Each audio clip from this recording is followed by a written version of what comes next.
C. Joseph Vijay எனும் நான்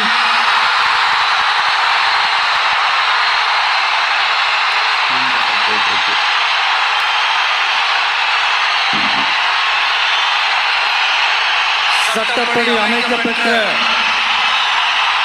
இந்திய அரசியல் அமைப்பின்பால் உண்மையான நம்பிக்கையும் மாறா பற்று என்றும்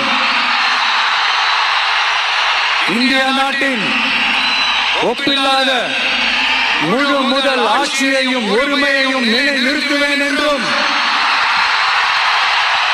தமிழ்நாட்டு அரசின் முதலமைச்சராக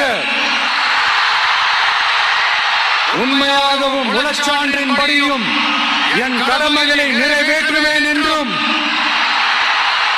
அரசியல் அமைப்பிற்கும் சட்டத்திற்கும் இணங்க அச்சமும் ஒருதலை சார்பும் இன்றி விருப்பு வெறுப்பை விலக்கி பலதரப்பட்ட மக்கள் அனைவருக்கும் நேர்மையானதை செய்வேன் என்றும் ஆண்டவன் மீது ஆணையிட்டு உறுதிமொழிகிறேன்.